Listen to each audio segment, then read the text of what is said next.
प्रारंभ करते हैं विशिष्टाद्वैत वेदांत।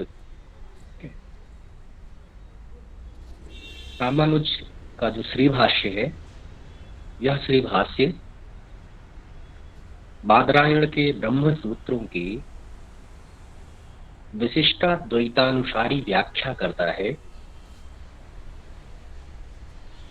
तो उस व्याख्यान को पढ़ने से पहले, सूत्रों का व्याख्यान पढ़ने से पहले, हम विशिष्टाद्वैत के विषय में कुछ बातें संक्षेप में, भूमिका रूप में, बीज रूप में समझ लेते हैं, ताकि उनके मत को, उनके सिद्धांतों को समझने में थोड़ी सुविधा होगी जब हम ग्रंथ का पाठ करेंगे। यद्यपि हम सभी जो है इस बात से परिचित हैं कि विशिष्टाद्वैत सिद्धांत या विशिष्टाद्वैत मत जो है ये रामानुज का है। रामानुज जो है वे विशिष्टाद्वैत मत के आचार्य हैं। लेकिन कभी कभी यह भ्रांति हो जाती है कि ऐसा लगता है कि जिस तरह से वेदांत के विषय में है कि वेदांत जो है वो शंकर का है, अद्वैत वेदांत जो है वो शंकर का है, किंतु ऐसा नहीं है। इसकी जो परंपरा है, अद्वैत की भी परंपरा और उसी तरह से जो विशिष्टाद्वैत है उसकी भी परंपरा, इन दोनों प्रसिद्ध आचार्यों से पूर्व भी विद्यमान थी। तो ये दोनों जो है ये प्रवर्तक आचार्य नहीं, शंकर अद्वैत के प्रवर्तक नहीं है, वैसे ही रामानुज भी विशिष्टाद्वैत के प्रवर्तक नहीं है। ये दोनों आचार्य इन दोनों मतों के क्रमशः प्रतिष्ठापक हैं। इन्होंने इस सिद्धांत की, जो कि उनके पूर्वाचार्यों के द्वारा स्थापित किया जा चुका है, बताया जा चुका है, उसको प्रतिष्ठापित किया है, प्रतिष्ठित किया है, वो उसे और आगे ले गए हैं। तो विशिष्टाद्वैत वेदांत या विशिष्टाद्वैत मत भी रामानुज से बहुत पूर्व प्रारंभ हो चुका है, वो उपलब्ध होता है। तो कतिपय ऐतिहासिक परंपरा हम देखते हैं, रामानुज के पूर्व का जो विशिष्टाद्वैत है वहां से हम प्रारंभ करते हैं। तो पहली चीज जो है वो ये है कि विशिष्टाद्वैत यह वैष्णव मत का पोषक है तथा वेदांत के जो अद्वैत से इतर जितने भी संप्रदाय हैं, जिनको हम भक्ति वेदांती कह रहे हैं या वैष्णव वेदांती कह रहे हैं, वे सभी वैष्णव मत के पोषक हैं। और इस मत में जो प्रमाण स्वरूप ग्रंथ हैं, जो कि इनके सिद्धांतों, ऐसा ये परंपरा मानती है कि उनके सिद्धांत जो है यहाँ प्राप्त हैं, जहां से वे अपने प्रामाण्य का ग्रहण करते हैं, तो रामायण, महाभारत, विभिन्न पुराण जिसमें विष्णु पुराण और भागवत पुराण मुख्य हैं, भगवत गीता, उसके साथ साथ पांचरात्र आगम है।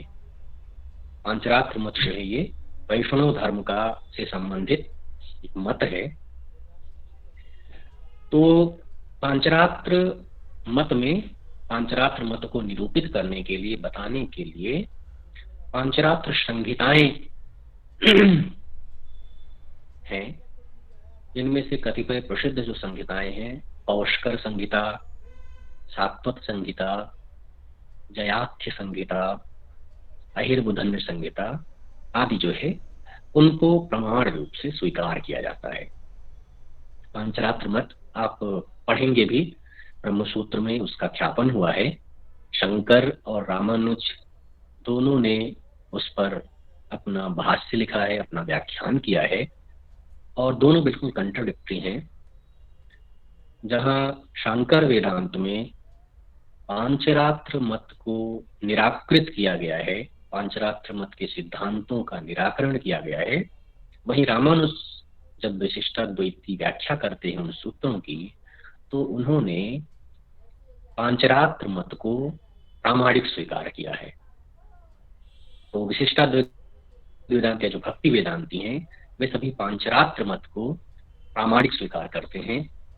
पांचरात्रों के दो प्रमुख सिद्धांत हैं, क्योंकि ये सभी क्या है, भक्ति वादी मत हैं, भक्ति को ही मुक्ति का साधन मानने वाले मत हैं। तो इसलिए प्रमुख सिद्धांत जो है वो भक्ति का है। ईश्वर की भक्ति के द्वारा जो जीव है वह संसार के बंधनों से, कर्म के बंधनों से मुक्त हो सकता है। इसी मार्ग का मुख्यत्वेन वे ख्यापन करते हैं। तो एक तो उनका भक्ति सिद्धांत है, और दूसरा एक सिद्धांत जो है वो चतुर्व्यूहवाद है। चतुर्व्यूहवाद, चतुर्व्यूहवाद संक्षेप में यह है कि वह जो परम सत्ता है, पर ब्रह्म है, जिसको कि इस मत में वासुदेव नाम से कहा गया है, वह परम सत्ता जीवों को, क्योंकि संसार में क्या है, अनेक प्रकार के जीव हैं, विविध प्रकार के जीव हैं, अधिकारी का भेद है। तो क्योंकि ईश्वर जो है वह सभी के प्रति एक जैसा है, सबके प्रति समभाव रखने वाला है, इसलिए उसका लक्ष्य सभी प्रकार के प्राणियों की मुक्ति करना है, उनको मुक्त करना है। लेकिन प्राणियों में यह भेद देखा जाता है कि वे जो है, कोई तो उत्तम अधिकारी है, कोई मध्यम अधिकारी है, कोई मंद अधिकारी है। तो जीवों के इस भेद को देखते हुए वह ईश्वर स्वयं को 3 अन्य व्यूहों के रूप में अभिव्यक्त कर लेता है, ताकि जो जीव हैं वे अपनी सामर्थ्य के अनुसार उसमें से किसी भी व्यूह की उपासना करके उस परम तत्व को प्राप्त कर सकें। तो वे जो है 4 व्यूहों का कॉन्सेप्ट रखते हैं।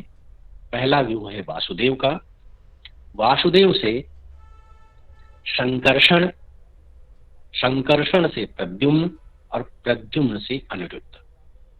तो वासुदेव, संकर्षण, प्रद्युम्न और अनिरुद्ध, ये 4 व्यूह हैं। इन 4 व्यूहों में किसी की भी उपासना के द्वारा आप उस परम तत्व की प्राप्ति कर सकते हैं। ये आपकी चॉइस पर है कि आप किसकी उपासना कर रहे हैं। तो संकर्षण की भी उपासना वासुदेव की ही उपासना है, अनिरुद्ध की भी उपासना वासुदेव की ही उपासना है। ये जो है उनका व्यूहवाद का कॉन्सेप्ट है।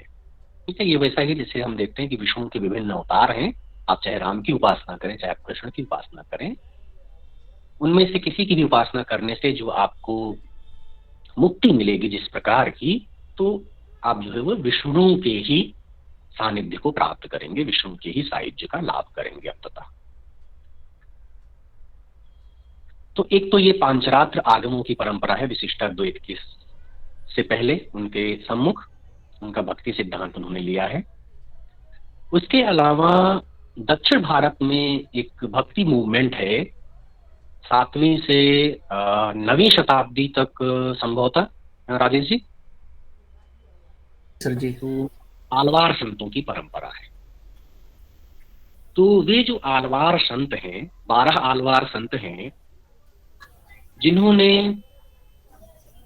इष्ट देव यानी विष्णु के प्रशंसा में, विष्णु की स्तुति करने के लिए पद्यों का गायन किया है। तो इस प्रकार के जो हैं 4000 पद्य संग्रहित किए गए, जो कि उन 12 आलवार संतों के द्वारा गाए गए हैं। और इन 4000 पद्यों का जो संग्रह है वह नालायर दिव्य प्रबंधम नाम से जाना जाता है। नालायर दिव्य प्रबंधम। और जो वैष्णव वेदांत परंपरा है वह इसको वेद के समकक्ष मानती है, वेद के समकक्ष। तो जिस तरह से हम यहाँ देखते हैं कि वेद का एक स्ट्रक्चर है हमारे पास ना, वैदिक संहिताएं हैं, 4 वैदिक संहिताएं हैं, फिर वेदांग हैं, 6 वेदांग हैं, फिर वेदोपांग हैं, उनके भी 14 अन्य विद्यास्थान जिसको हम कहते हैं। इसी तरह का एक स्ट्रक्चर दक्षिण भारत में भी इन तमिल वेदों, नालायर दिव्य प्रबंधम का इस प्रकार से विभाजन करके और उस पर जो अन्य ग्रंथ लिखे गए उनके व्याख्यान के रूप से, तो एक ऐसा स्ट्रक्चर वेद, वेदांग और वेदोपांग के रूप से मिलता है। नालायर दिव्य प्रबंधम ये तमिल वेद इसको कहा जाता है। और उसके अलावा जो है जो अन्य ग्रंथ लिखे गए, जैसे इसमें जो नम्मालवार हैं, 12 अलवार संतों में 60 पोप जिनका नाम है संस्कृत में, तो उनके ग्रंथ हैं जिनमें तिरुविरत्तम, तिरुवशीरियन, पेरिये तिरुवेरी। उसी तरह से एक और प्रसिद्ध आलवार संत हैं तिरुमगय आलवार, परक्काल यति जिनका संस्कृत नाम है, उनके 6 ग्रंथ हैं जिनमें से तिरुमलय और पेरिये तिरुवेरी बहुत प्रसिद्ध हैं। और उनके जो 6 ग्रंथ हैं उनको तमिल वेदांग की संज्ञा दी जाती है। और अन्य जो आलवार संत हैं जिसमें कुलशेखर, मधुर कवि, एक स्त्री आलवार संत भी हैं गोदा, उनको जो है 14 ग्रंथों के रूप से विभाजित करके उसको चतुर्दश तमिल वेदोपांग कहा जाता है। ये जो नालायर दिव्य प्रबंधम है, पहले तो ऐसे ही बिखरा हुआ था, स्कैटर्ड था, गायन के रूप में जो है ये जन्म में प्रचलित था। सर्वप्रथम इसका जो संग्रह है यह नाथ मुनि ने किया। नाथ मुनि विशिष्टाद्वैत परंपरा के आदि आचार्य माने जाते हैं। नाथ मुनि ने जो है इसका संग्रह किया और इसका एक विभाजन किया, व्यवस्थित विभाजन किया कि जो 4000 पद्य थे, इन 4000 पद्यों का उन्होंने क्रमबद्ध ढंग से विभाजन किया। ठीक है, जैसे आपने ब्रह्मसूत्रों के विषय में देखा कि उसके जो 555 सूत्र हैं वे किस प्रकार से सूत्र अधिकरणों में, फिर अधिकरण पादों में और फिर पाद अध्यायों में रखे गए। वैसे ही नाथ मुनि ने इन 4000 पद्यों के संग्रह को, दिव्य प्रबंधम को सबसे पहले सहस्र गीतियों में विभाजित किया। सहस्र गीति, 4000 को 4 सहस्र गीतियों में विभाजित कर लिया, हर गीति में 1000 पद्य। फिर उन गीतियों का विभाजन उन्होंने शतकों में किया, प्रत्येक गीति को 10 शतकों में विभाजित किया। फिर उन शतकों का विभाजन दशक में किया, हर शतक जो है वो 10 दशकों में विभाजित किया गया। और फिर दशकों का विभाजन गाथाओं में किया गया, हर एक गाथा में 10 पद। तो इस तरह से गाथा, दशक, शतक और सहस्र गीति, इस तरह से नाथ मुनि का जो कंट्रीब्यूशन है कि उन्होंने ये जो आलवार साहित्य बिखरा हुआ था उसका व्यवस्थित प्रबंधन करते हुए उसको इस रूप से व्यवस्थापित किया। इसकी व्यवस्था जो वैष्णव वेदांती हैं उनमें से भी मुख्यतः जो विशिष्टाद्वैत वेदांती हैं, वे देखें कि उनकी एक उपाधि है, वे उभय वेदांती कहलाते हैं। उभय वेदांती है ना, सुना है ये शब्द उभय वेदांत?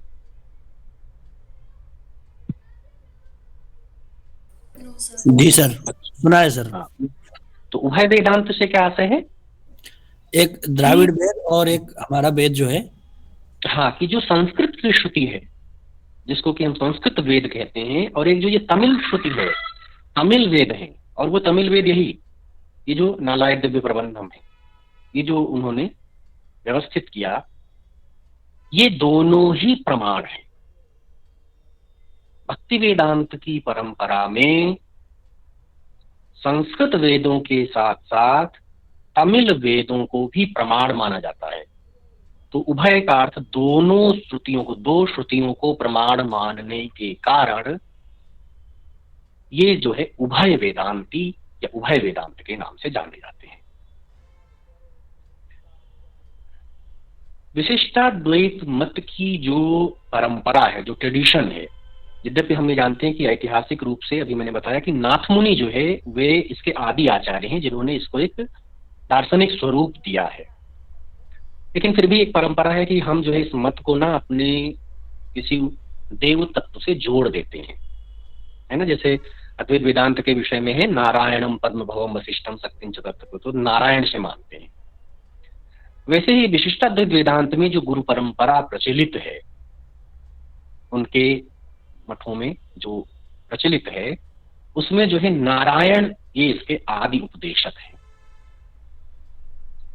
ठीक है, तो नारायण, नारायण के उपरांत लक्ष्मी, फिर विश्वक्सेन, फिर सठकोप, फिर गोपदेव, फिर नाथ मुनि, फिर पुंडरीकाक्ष, फिर राम मिश्र, फिर यामुनाचार्य, फिर पूर्णाचार्य और फिर रामानुज। रामानुज क्या है, 11वें क्रम पर आते हैं परंपरा में।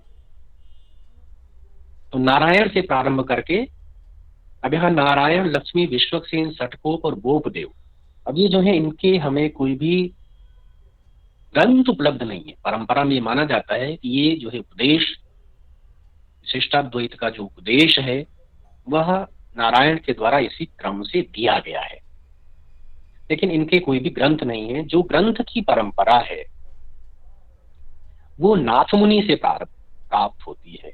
विशिष्टाद्वैत परंपरा में नाथ मुनि को इस दर्शन का, विशिष्टाद्वैत दर्शन का, विशिष्टाद्वैत वेदांत का आदि आचार्य माना जाता है। और उनका जो कंट्रीब्यूशन है, उनके मेजर 3 कंट्रीब्यूशन हैं। पहला कंट्रीब्यूशन है कि उन्होंने आलवार साहित्य का व्यवस्थापन किया है, जो मैंने बताया कि उन्होंने किस तरह से उसको विभाजित किया। दूसरा है तमिल वेद की प्रतिष्ठा। ये जो तमिल श्रुति है, इनको किसी आलवार साहित्य को वेद वेदांग के क्रम से जैसा व्यवस्थापित किया गया है, नाथ मुनि ने जो है उसको भी प्रतिष्ठित किया। यह उतना ही महत्वपूर्ण है जितना कि संस्कृत वेद परंपरा है, ये उन्होंने सैद्धांतिक रूप से स्थापित किया। और तीसरा है कि जो विष्णु के मंदिर हैं, उन मंदिरों में आलवार स्तोत्रों का गायन ये उन्होंने प्रारंभ किया। श्रीरंगम मंदिर में आलवार स्तोत्रों का गायन प्रारंभ कराया। नाथ मुनि का जो ग्रंथ हम विशिष्टाद्वैत परंपरा में उपलब्ध है वह है नय तत्व या न्याय तत्व। नय तत्व नाम से यह उपलब्ध होता है। इस परंपरा के जो द्वितीय महत्वपूर्ण आचार्य हैं वे हैं यामुनाचार्य। यामुनाचार्य जो कि नाथ मुनि के पौत्र हैं, जिनका एक और नाम आलवंदार भी मिलता है। वे दूसरे प्रमुख आचार्य हैं विशिष्टाद्वैत परंपरा के, और उनके कई ग्रंथ हैं जिनमें आलवंदार स्तोत्र, आगम प्रामाण्य, गीतार्थ संग्रह और सिद्धित्रय, सिद्धित्रय जिनमें आत्मसिद्धि, ईश्वर सिद्धि और संबित सिद्धि, तो ये ग्रंथ जो है वो यामुनाचार्य के हमें प्राप्त होते हैं।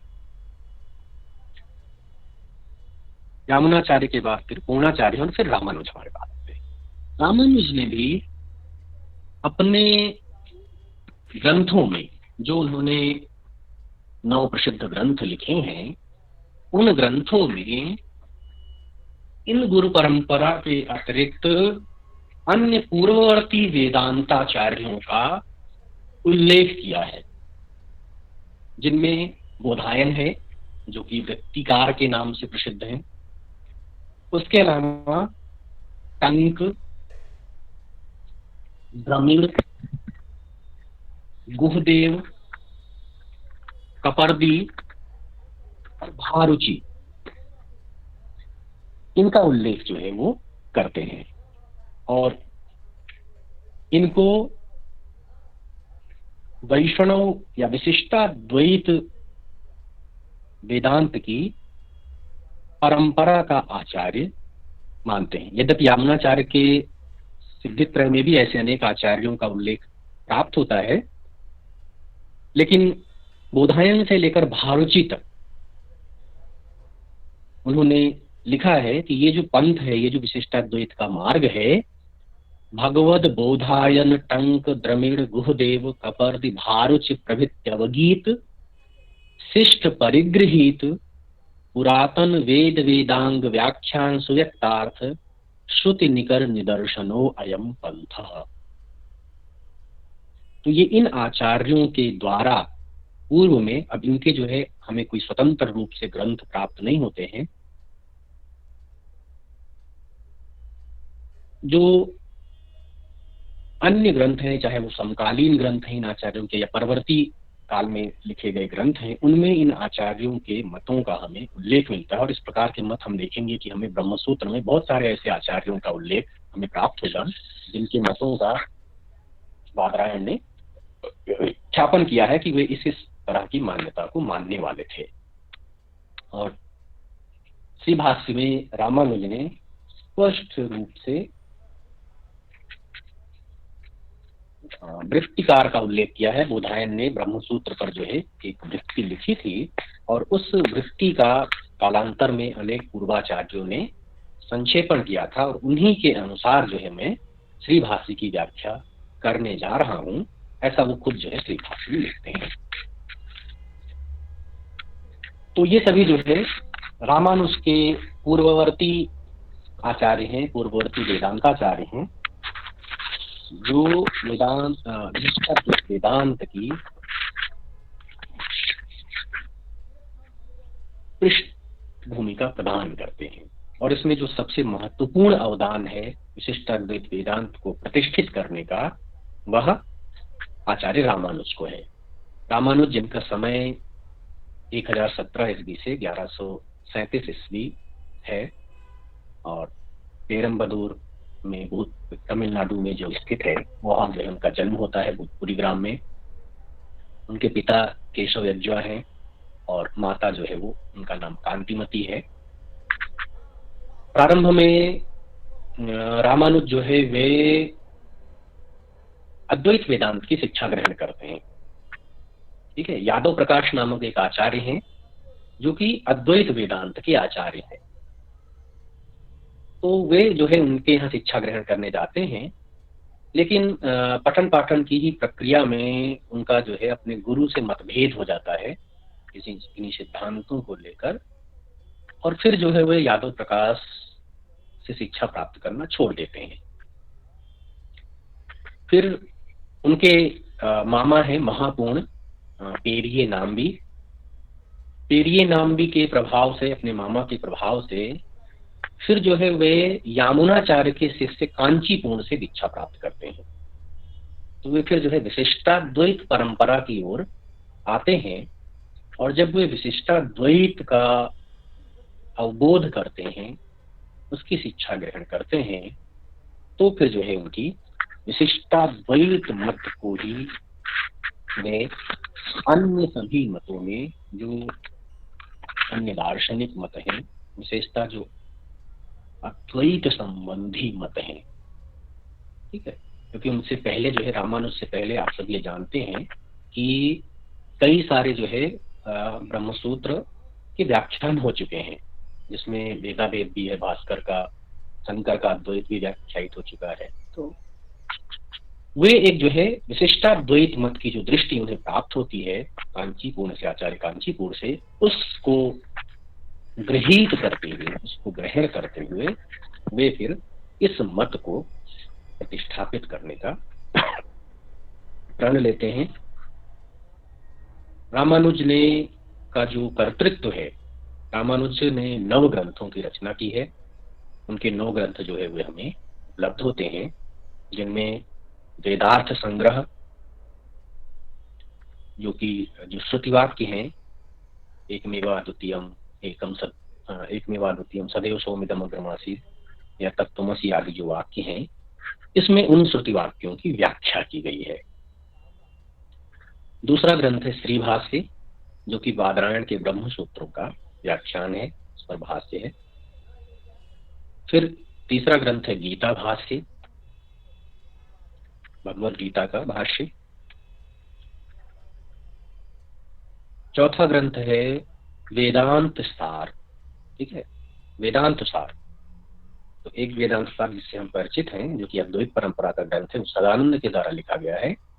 रामानुज ने भी एक वेदांत सार नामक ग्रंथ की रचना की है, और यह वेदांत सार ब्रह्म सूत्र की वृत्ति है।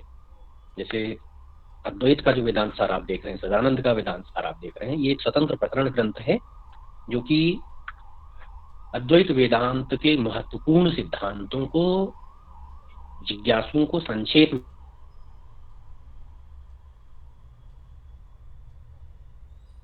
जिज्ञासुओं का प्रवेश कराने के लिए लिखा गया है प्रकरण ग्रंथ। किंतु रामानुजकृत जो वेदांत सार है, यह वस्तुतः ब्रह्मसूत्र की वृत्ति है, उसका संक्षेप। पांचवा ग्रंथ है वेदांत दीप। वेदांत दीप भी ब्रह्म सूत्र पर ही टीका है। ठीक है, तो उनके ब्रह्म सूत्र पर जो है दो व्याख्यान है। एक तो उन्होंने श्रीभाष्य लिखा जो विस्तृत है, एक उन्होंने संक्षेप में लघ्वच्छरी टीका लिखी है, यानी जो श्रीभाष्य का भी संक्षेप करती है, तो वो वेदांत दीप नाम से उसको जाना जाता है। फिर नित्य ग्रंथ, एक जो है नित्य ग्रंथ है, और गद्यत्रय। गद्यत्रय में 3 गद्य हैं, शरणागति गद्य, वैकुंठ गद्य और श्रीरंग गद्य। शरणागति गद्य, वैकुंठ गद्य और श्रीरंग गद्य। तो इस तरह से जो है रामानुज का जो कर्तृत्व है, यह इन 9 ग्रंथों की रचना का है। 9 ग्रंथ जो है वो। सर एक बार 9 ग्रंथ एक बार फिर से नाम बता दीजिए सबके। अच्छा, एक बहुत सुंदर कारिका जो जिसमें इन सभी ग्रंथों का समावेश है, वो अगर आप लिख लेते हैं या याद कर लेते हैं तो उससे आपको और आसानी हो जाएगी। जी सर, लिखवा गीता दीजिए। भाष्यम,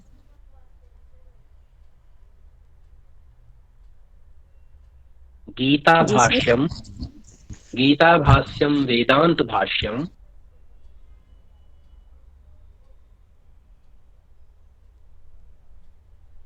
सारम दीपम किंच गद्यत्रयम च।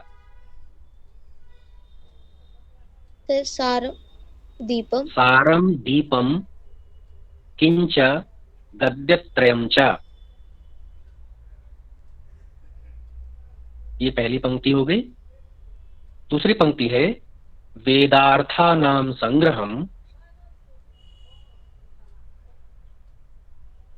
वेदार्थानां संग्रहम नित्य योगम,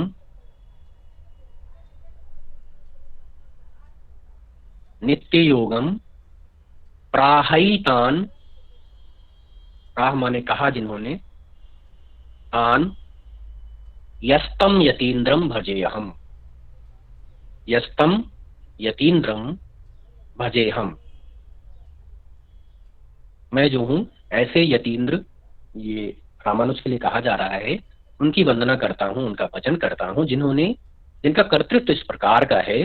गीता भाष्यम वेदांत भाष्यम सारम दीपम किंच गद्यत्रयम च, वेदार्थानां संग्रहम नित्य योगम प्राहैतान्यस्तम यतीन्द्रम भजेहम। तो गीता भाष्य हो गया पहला। फिर वेदांत भाष्य यानी श्री भाष्य। सारम का अर्थ है वेदांत सार, दीपम यानी वेदांत दीप, गद्यत्रय, गद्यत्रय में 3 गद्य आ गए, शरणागति गद्य, वैकुंठ गद्य और श्रीरंग गद्य। फिर वेदार्थानां संग्रहम, वेदार्थ संग्रह एक ग्रंथ हुआ उनका, और नित्य योगम, नित्य योगम माने नित्य ग्रंथ।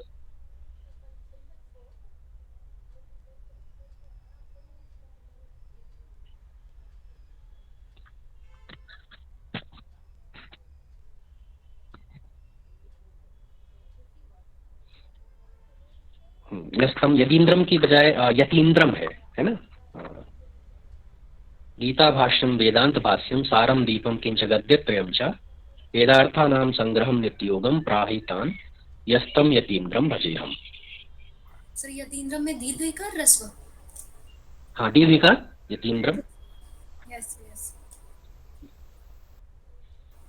थैंक यू भैया। तो ये जो है उनका कर्तृत्व है। इसके बाद जो है इस मत के और भी परवर्ती आचार्य की परंपरा है, रामानुज के उपरांत जो वेदांत विशिष्टाद्वैत वेदांत के कतिपय प्रसिद्ध आचार्य हैं, उनके दो चार के नाम मैं आपको बताता हूँ। उसमें राम मिश्र हैं, सुदर्शन सूरी हैं जिन्होंने श्री भाष्य पर टीका लिखी है, तत्व टीका। फिर वेंकटनाथ या वेदांत देशिक, जो रामानुज के बाद दूसरे बड़े प्रसिद्ध आचार्य हैं। वेदांत देशिक ने बहुत सारे ग्रंथ लिखे हैं, जिनमें से न्याय सिद्धांजन जो है उनका बड़ा प्रसिद्ध ग्रंथ है, शतदूषणी और न्याय सिद्धांजन। शतदूषणी जिसमें अद्वैत वेदांत पर 100 आरोप लगाए गए हैं, 100 प्रकार से उसे दूषित किया गया है। यद्यप उसमें जो है 100 दोष नहीं मिलते हैं, लेकिन एक से अधिक दोषों का कथन होने के कारण जो है उसका शतदूषणी नाम सार्थक होता है। तो अद्वैत वेदांत जो है वो क्यों खंडित होता है, उसके जो सिद्धांत हैं उनका जो है खंडन किया गया है इसमें। फिर एक आचार्य है लोकाचार्य, जिन्होंने तत्वत्रय लिखा है। फिर एक श्रीनिवास हैं, जिन्होंने यतीन्द्र मत दीपिका लिखी है। आगे चलकर जो है ये जो संप्रदाय है विशिष्टाद्वैत जो है, ये 2 मतों में विभाजित हो जाता है। अजय जी हैं आप? यह तो परिचित हैं इससे, 2 मत जो बनते हैं। जी जी जी प्रभु।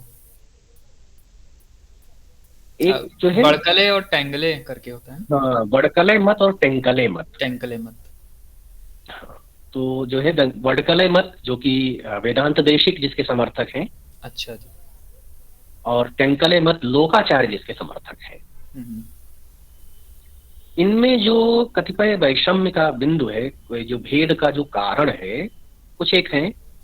एक तो ये कहा जाता है कि जो वडकलय मत है वेदांत देशिक का, वो उभय वेदांत प्रमाण को मानता है। जो तमिल वेदांत है, तमिल श्रुति की परंपरा है, और जो संस्कृत श्रुति परंपरा है, दोनों को प्रामाण्य मानता है। जबकि टेंकलय मत जो है वो केवल तमिल वेदांत को ही प्रामाण्य मानता है। अच्छा। एक ये अंतर का बिंदु दिया जाता है। सर टेंकले और बड़कले का शाब्दिक अर्थ बता देंगे क्या? शाब्दिक अर्थ? अच्छा, अभी तो मुझे शाब्दिक मुझे कहीं मिला नहीं। अच्छा, मैं खोजने की कोशिश करूंगा। एक्चुअली इसका अर्थ है मुझे भी नहीं मिला, तभी मैं बता नहीं रहा हूँ आपको, तो मैं कोशिश करूंगा। अच्छा, इन दोनों मतों को व्याख्यायित करने का एक बड़ा उदाहरण बहुत सही सुंदर है ना। वो जो 2 न्याय है ना, कपि किशोरन न्याय और मार्जार किशोरन न्याय। हाँ, एक बिल्ली वाला उदाहरण है। ये बहुत महत्वपूर्ण है, जो विभाजन बताता है। जी जी। उसमें यह है कि भाई देखिए, भगवान है, भक्त है, ठीक है। आप भक्त जो है उसको भगवान की भक्ति करनी है, जिससे कि उसको मुक्ति प्राप्त होगी, भगवान उसको अपनी शरण में लेंगे। लेकिन इसमें है कि भाई इसमें प्रयत्न किसको करना है मुक्ति का, प्रयास कौन करेगा, किसका कितना प्रयास होगा। तो जो वडकलय मत है वो कपि किशोरन न्याय को मानता है। कपि किशोरन न्याय ये कहता है कि भाई जब जैसे आपने किसी बंदर को देखा है, बंदर जब अपने बच्चे को एक स्थान से दूसरे स्थान तक ले जाता है, तो आपने देखा है कि वो कैसे ले जाता है। बंदर और उसका बच्चा जो है वो पीठ से चिपका हुआ है। Yes sir. और खुद बंदर को पकड़े हुए है या नहीं? जी, अब पकड़े रहता है, बहुत टाइटली पकड़े रहता है वो। yes. तो ये कपि किशोरन न्याय है, यानी भक्त को भी जो है ना भगवान को ऐसे ही अपनी भक्ति से पकड़ना है, फिर भगवान जो है आपकी रक्षा करेंगे। यह है कपि किशोरन न्याय। टेंकले मत कहता है कि नहीं, आपको कुछ नहीं करना है, जो कुछ भी करना है वो भगवान को करना है। हमें क्या है, हमें तो बस स्वयं को भगवान को सौंप देना है, शरणागति कर लेनी है, प्रपत्ति कर लेनी है। फिर ये भगवान की रिस्पॉन्सिबिलिटी है कि वे आपकी रक्षा करें। और वो उदाहरण देते हैं मार्जार किशोरन न्याय का, कि जब बिल्ली अपने बच्चे को ले जाती है तब आप देखें कि वहां पर बिल्ली अपने बच्चे को मुंह में पकड़कर ले जा रही है। इसमें बिल्ली का बच्चा कुछ नहीं कर रहा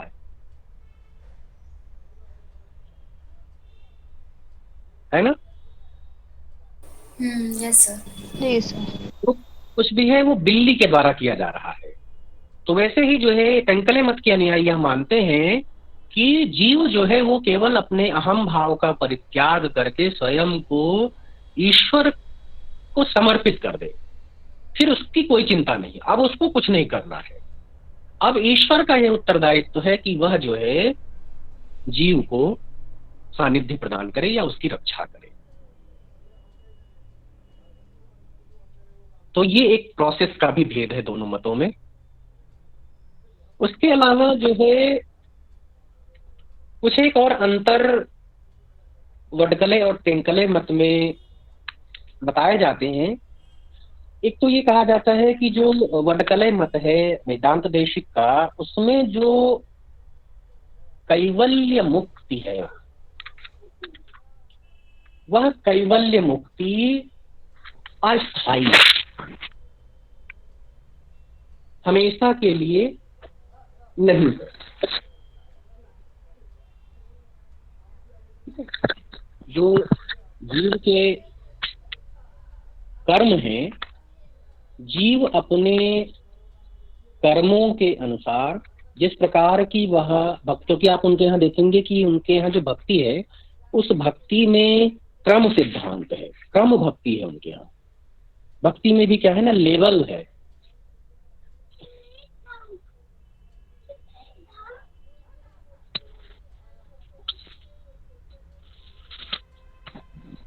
तो वे जो है यह कहते हैं कि उसमें जो भक्त है वह कितनी उपासना कर रहा है, भगवान की कितनी भक्ति कर रहा है, उस पर यह है कि वह किस प्रकार की मुक्ति को प्राप्त करेगा। तो एक प्रोसेस है जो कि मैं अभी आपको आगे बताऊंगा कि किस प्रकार से जो है उनके यहाँ क्रम आता है। तो बड़कले मत ये मानते हैं कि ये जो मुक्ति है कैवल्य मुक्ति है ये स्थायी नहीं है, आपका भी पुनरागमन है। टेंकले मत के अनुसार ये कैवल्य मुक्ति जो है वो नित्य है।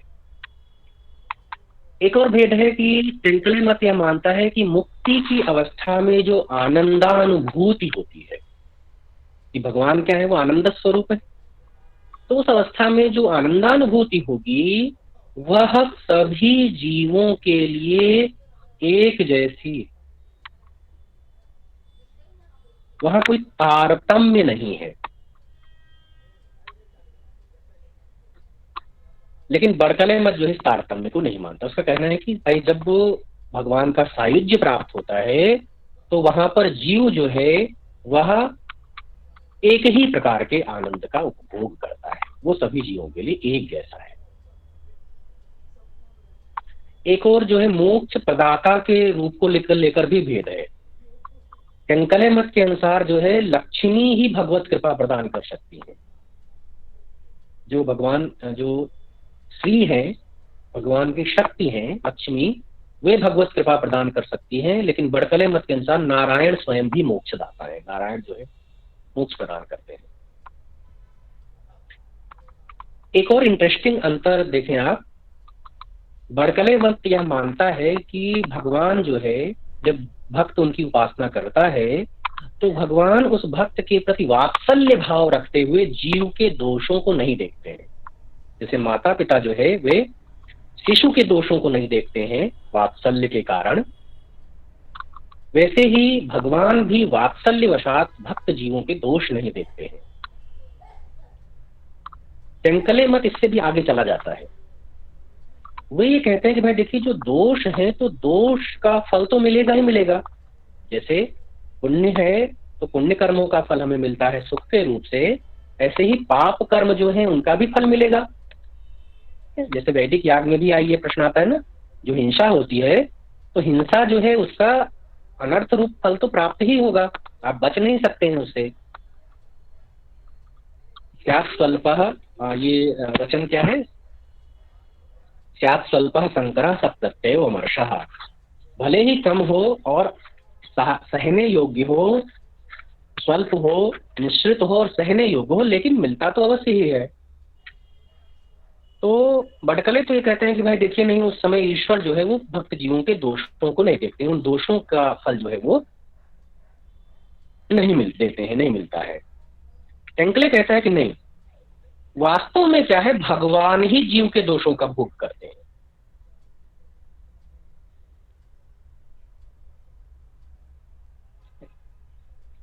तो चूंकि जो दोष हैं वे दोष बिना फल दिए हुए नहीं समाप्त हो सकते हैं, नहीं तो कर्म का जो सिद्धांत है, कर्म फल का जो सिद्धांत है वो समन्वय बाधित होने लगता है। इसलिए जो है भगवान को ही उन जीवों के दोषों का भोग करना पड़ता है। तो ये कतिपय जो है उनके दार्शनिक धार्मिक भेद हैं। उसके अलावा भी उनमें बहुत सारे जो है आचरण वाले भेद भी हैं, धार्मिक वाले भेद हैं।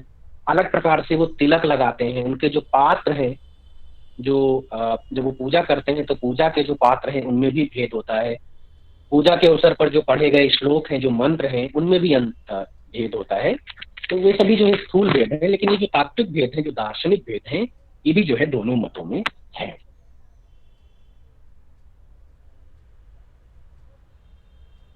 तो ये जो है एक विशिष्टाद्वैत की जो परंपरा है जो कि मैंने आपको एक ट्रेडिशन बताई उनकी, किस तरह से जो है ये प्रारंभ होती है और फिर ये इन आचार्यों तक यहाँ तक आती है। अब हम कुछ उनके दार्शनिक सिद्धांतों पर आते हैं। देखिए, जब हम जगत का अनुभव करते हैं, अभी जो है ना, जब सर की क्लास हुई तो भी सर उसको बता चुके हैं, बार बार यही हो रहा है कि जो जगत है, जो जीवन है, ठीक है, जीवन के जो हमारे अनुभव हैं, उस अनुभव में हम क्या है, भेद देखते हैं। हमें संसार में हम अपनी इंद्रियों के द्वारा अनेक प्रकार के पदार्थों का ग्रहण करते हैं, पदार्थों का भोग करते हैं। तो हमें क्या है, भेद स्पष्ट रूप से दिखाई पड़ रहा है। जब हमने घट को देखा तो हमें घट पदार्थ का ज्ञान हुआ, पुस्तक को देखा तो पुस्तक का ज्ञान हुआ, पट को देखा तो पट का ज्ञान हुआ। तो इस तरह से संसार में जो है विषय का वैविध्य दिखाई पड़ रहा है, नानात्व दिखाई पड़ रहा है। तो हमारा जो अनुभव है वह अनुभव क्या है, नानात्व प्रकार का है, नानात्व की अनुभूति का है। लेकिन जब हम उन्हीं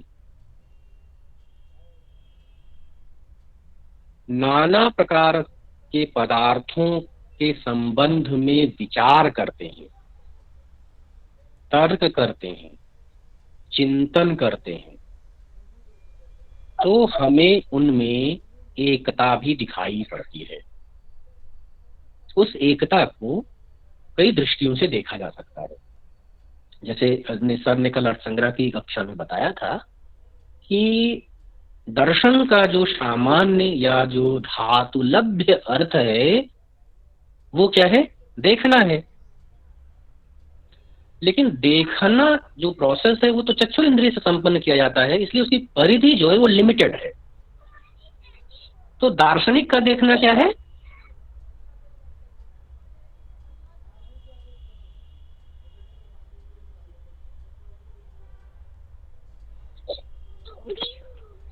एक तो ज्ञानेंद्रिय से देखा जा रहा है, चक्षुरेंद्रिय से देखा जा रहा है, तो ये देखना है, ये उसकी जो है प्राइमरी मीनिंग है,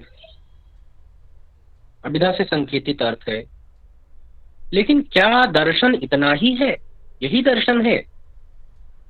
चाहे दोनों ही प्रकार की आप व्युत्पत्ति करें, दृश्यते इति दर्शनम या दृश्यते अनेन इति दर्शनम, तो वहां लिमिटेशन है ना, सारे विषय नहीं आ रहे हैं। अगर आप अनेन इति ऐसी व्युत्पत्ति लेते हैं तो फिर देखना क्रिया का साधन के रूप से केवल चक्षु का ग्रहण होगा। और दृश्यते इति इस प्रकार से भाव व्युत्पत्ति आप अगर लेते हैं तो जो चक्षुरेंद्रिय के द्वारा गृहीत किए जाने वाले विषय होंगे वे आएंगे दर्शन की कोटि में। लेकिन इससे इतर भी तो संसार में पदार्थ हैं जो चक्षुरिंद्रिय से दिखाई तो नहीं दे रहे हैं, लेकिन वे किसी न किसी अन्य माध्यमों से हमारी जो अदर सेंस ऑर्गन्स हैं उनके द्वारा अनुभूत किए जा रहे हैं। तो दर्शन वस्तुतः क्या है, वह केवल चक्षुरिंद्रिय के द्वारा गृहीत विषय का दर्शन ही नहीं है। और एक जो है उन्होंने एक उदाहरण भी दिया था कि जैसे पुस्तक जो है, एक पुस्तक किसी मेज पर रखी हुई है, ठीक है, हम इस पुस्तक को देख रहे हैं, तो यहां जो है कितनी चीजें दिखाई दे रही हैं, क्या क्या दिखाई दे रहा है? पुस्तक और मेज। पुस्तक और मेज। पुस्तक और मेज, दो चीजें दिखाई दे रही हैं। एक तो ये देखना हुआ, आपका देखने के दो विषय आपको मिले, एक पुस्तक है और एक मेज है। फिर आप विचार करें कि पहले जब पुस्तक मेज पर नहीं थी, अब ले आई गई है, तो पुस्तक जब मेज पर है तो कोई एक तीसरा भी है ना।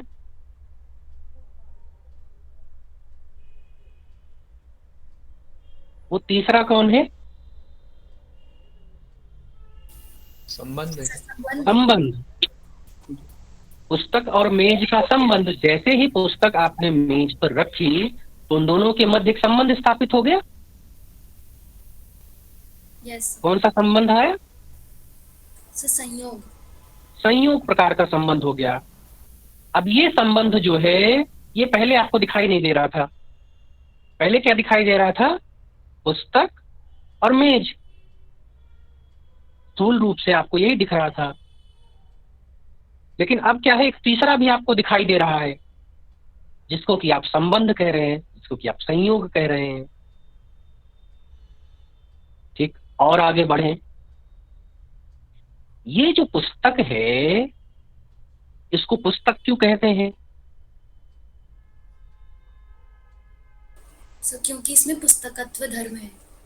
क्योंकि इसमें पुस्तकत्व है। यस। तो अब आप देखिए, पुस्तक में एक और चीज आप देख रहे हैं, अभी तो उसको कह रहे हैं। पुस्तक को पुस्तक इसीलिए कहा जा रहा है क्योंकि उसमें पुस्तकत्व है। तो एन इंद्रियण यदि वस्तु गृह्यते तेनेव इंद्रियण तद्गत तज्जाति तदभावस्य गृह्यते। तो पुस्तकत्व धर्म भी है। ऐसे ही जो मेज है उसमें भी एक असाधारण धर्म है ना, उसमें मेजत्व है। जी सर। यस। ये भी दिखाई पड़ा अब आपको। तो अब दो चीजें और ऐड हो गई। पुस्तक का पुस्तकत्व पहले आप देख रहे थे, सबसे पहले आपने देखा पुस्तक को, मेज को।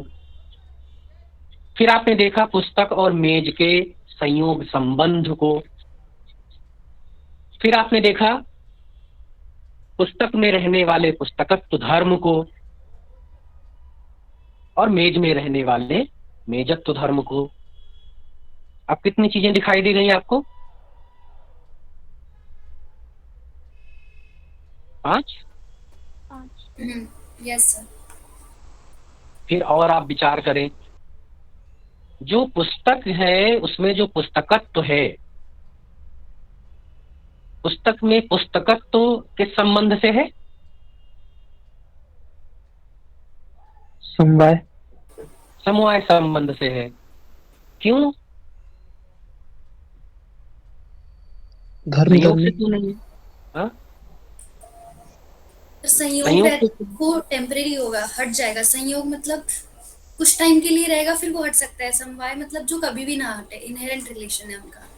तो हाँ, पुस्तक तो है, तभी पुस्तक है, तो इसलिए। तो एक नियम है ना, गुण गुणी है दोनों। हाँ, यस सर, यस। पुस्तक जो है वो गुणी है और पुस्तकत्व तो क्या है, वो धर्म है। तो जाति है, और जाति जो है, जाति और द्रव्य है। तो जाति द्रव्य में क्या है, समवाय से रहती है, ये नियम है। हम्म, तो अब हमें क्या है, एक और चीज दिखाई दे गई, पुस्तक और पुस्तकत्व के मध्य का संबंध जो कि समवाय है ना। ऐसे ही मेज और मेजत्व का संबंध जो कि समवाय है। तो अब क्या हो गई, 7 चीजें हो गई। Yes sir. और भी आप सूक्ष्मता से जाएंगे, अगर उस समवाय का भी विश्लेषण करेंगे तो वो समवाय जो है पुस्तक में भी है और पुस्तकत्व में भी है। फिर इस तरह से हम चलते जाएंगे। तो आप देखिए, अब आपके देखने का जो दायरा है ये बढ़ गया ना।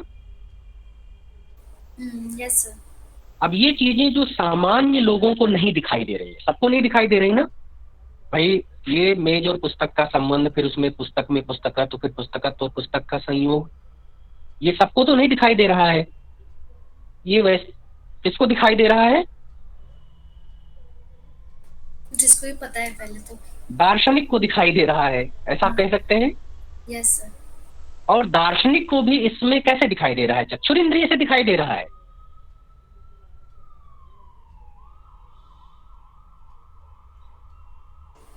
नहीं ना। पुस्तक और मेज का जो संयोग है इसका चक्षुरिंद्रिय प्रत्यक्ष है? नहीं। जी सर। नहीं। सर पुस्तक और मेज तो दिख रही है ना, वो तो प्रत्यक्ष ही दिख रही है।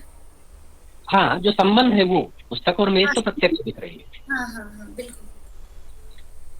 तो इसलिए अब ये क्या है, यहाँ पर जो है दर्शन का शाब्दिक अर्थ जो देखना था, जो चक्षुरिंद्रिय से देखना था, वो घटित नहीं हो रहा है। तो हमें क्या होगा, उसकी मीनिंग को एक्सटेंड करना होगा। और फिर हम जो है देखने का अर्थ जो है कहाँ ले जाते हैं, विचार करने में। देखना जो है ये प्राइमरी मीनिंग है, और इसको जो है जब हम एक्सटेंड करते हैं, लक्षणा से जो अर्थ हम लेके आते हैं, तो वो देखना का अर्थ जो है वो हो जाता है विचार करना। तो जब आप विचार करते हैं, ऐसे ही जो विशिष्टाद्वैती वो कहता है कि भाई देखिए, लोक में जो है जब हम जगत का अनुभव कर रहे हैं, जागतिक विषयों का अनुभव कर रहे हैं, तो हमें दिखाई दे रहा है कि अनेक प्रकार के पदार्थ हैं। घटपटादि रूप से बहुत से पदार्थ जो है वो हमारे अनुभव का विषय बन रहे हैं। तो जगत में क्या है, भेद है, नानात्व है, ड्यूलिटी है। लेकिन जब हम इन्हीं पदार्थों पर विचार करते हैं, किसी एक पदार्थ को जब हम लेते हैं, ग्रहण करते हैं, उसको देखते हैं, उस पर विचार करते हैं, तो जैसे हमने घट पर विचार किया, घट को देखा, तो कई घट हैं हमारे सम्मुख, ठीक है, एक से अधिक घट है, नानात्व है, बहुत्व है। उनमें से जो है कतिपय घट छोटे आकार के हैं, कतिपय घट मध्यम आकार के हैं, कतिपय घट बड़े हैं, स्थूल आकार के स्थूल हैं, कतिपय घट श्याम वर्ण के हैं, कतिपय घट रक्त वर्ण के हैं, कतिपय घट कुछ और वर्णों के हैं। तो जब हम इनको देखते हैं तो ये होता है कि भाई ये सभी जो है ना पृथक पृथक हैं। अयम रक्तो घटः, अयम कृष्णः घटः, अयम श्वेतः घटः। इस तरह से जो है हमें अनुभव हो रहा है, अलग अलग का बोध हो रहा है। लेकिन इस सभी अनुभूति में कोई एक चीज है, कुछ ऐसा भी है जो सब में है ना। क्या है वो? घटत्व। घट है भाई, सबके लिए तो मैं घट कह रहा हूं। हम्म, अयमपि घटः, अयमपि घटः, अयमपि घटः। इस प्रकार से उनमें एकता भी तो है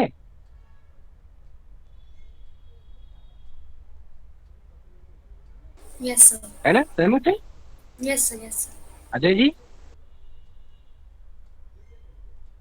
जी है। तो और सूक्ष्मता से आप विचार करें, जब आप ये देखते हैं कि भाई ये जो घट है, ये घट कैसे निर्मित हुए हैं, इनका कारण क्या है। जितने भी घट आपको पास रखे हुए हैं विभिन्न आकारों के या विभिन्न वर्णों के, विभिन्न रंगों के, इन सभी घटों की निर्मिति का जो उपादान तत्व है वह क्या है? मृत्तिका। तो मृत्तिका। पहले घट को भी देखकर आप ये कहेंगे कि यहाँ भी मृत्तिका उपादान है, मृत्तिका ही आधार है। दूसरे घट में भी मृत्तिका ही आधार है, तीसरे घट में भी मृत्तिका ही आधार है। जितने भी जो है घट या घटा आकृतियां हैं वे सभी जो है एक ही उपादान से निर्मित हुई हैं। उन सब में एक ही उपादान अनुस्यूत है। इसलिए अब जो सुबह की क्लास में सर ने सत और असत बताया, ठीक है, उनमें से कौन सी एंटिटी सत है और कौन सी एंटिटी असत है जो चेंज हो रही है, और एक है जो चेंज नहीं हो रही है। तो उसी के लिए जो उपनिषद में वाक्य आया है, वाचारंभरम विकारो नाम ध्येयम मृत्तिका इत्येव सत्यम। तो ये एकता भी हमें अनुभूत हो रही है या नहीं? मृत्तिका के रूप से सभी घटों में एकता है, या विभिन्न घटों में घटत्व की दृष्टि से एकता है, घट रूप से एकता है, इस एकता का भी हमें बोध हो रहा है। यस। तो दो अनुभूतियां हमें हो रही हैं, नानात्व की भी अनुभूति हो रही है, घटः पटः पुस्तकम इस प्रकार से, और एकत्व की भी अनुभूति हो रही है, ठीक है, मृत्तिका के रूप से या एक घट के रूप से। तो एकत्व भी अनुभूति का विषय है, नानात्व भी। इनमें से जो है जो प्राइमरी अनुभूति है हमारी, जो प्राथमिक अनुभव है हमारा, सबसे पहले जो अनुभव हमें होता है वो किस रूप का होता है? दो एक्सपीरियंस हो गए ना, नानात्व और एकत्व। तो हमें नानात्व सबसे पहले एक्सपीरियंस होता है। इंद्रिय के द्वारा सीधे जो है वो नानात्व का ग्रहण होता है। और जो एकत्व की अनुभूति है, वह एकत्व की अनुभूति जो है वो कब आती है? जब हम तर्क करते हैं, चिंतन करते हैं, तब। सामान्य रूप से जो है वो हमें समझ नहीं आती ना। जैसा द्वैत हमें समझ आ रहा है, नानात्व जो है वो विषय को ग्रहण करते ही हमें समझ आ रहा है कि ये घट है, ये पुस्तक है, दोनों भिन्न है। लेकिन ये दोनों ही द्रव्य है, ये कब आप समझते हैं? चिंतन के अनंतर, चिंतन करके जब आप द्रव्य की परिभाषा को देखते हैं कि भाई द्रव्य किसे कहते हैं, और फिर जब आप देखते हैं कि दोनों में द्रव्यत्व या द्रव्य का लक्षण घटित हो रहा है, तब आप कहते हैं कि भाई पुस्तक भी द्रव्य है, घट भी द्रव्य है। मेरा कहने का आशय ये है कि इस जगत में दो प्रकार की अनुभूतियां हैं, एक नानात्व की अनुभूति है और एक एकत्व की अनुभूति है। नानात्व की जो अनुभूति है वह अनुभूति मुख्यत्वेन है, सीधे होती है, आसानी से होती है, लोग जो है इसी का सबसे पहले ग्रहण करते हैं। जो एकत्व की अनुभूति है वह तर्क करने के बाद, चिंतन करने के बाद हमें स्पष्ट होती है। ये जो है चरम। तो इस तरह से जो है ना, जो सत्ता है, इस सत्ता के दो रूप हो सकते हैं। इस सत्ता की जो अनुभूति है वो दो रूपों में हो सकती है, दो प्रकार से की जा सकती है। एक उसका नानात्व प्रकारक है और एक उसमें एकत्व प्रकारक होती है सत्ता के विषय में।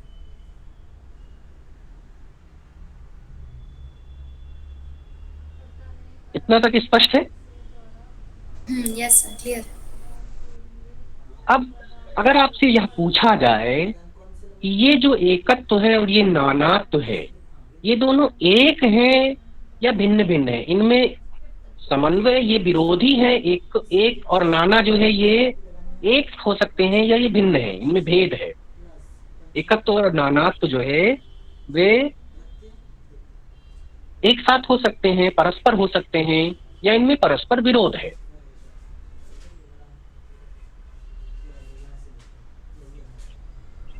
थोड़ा परस्पर हो सकते हैं, परस्पर हो सकते हैं, विरोध नहीं है, समन्वयात्मक है।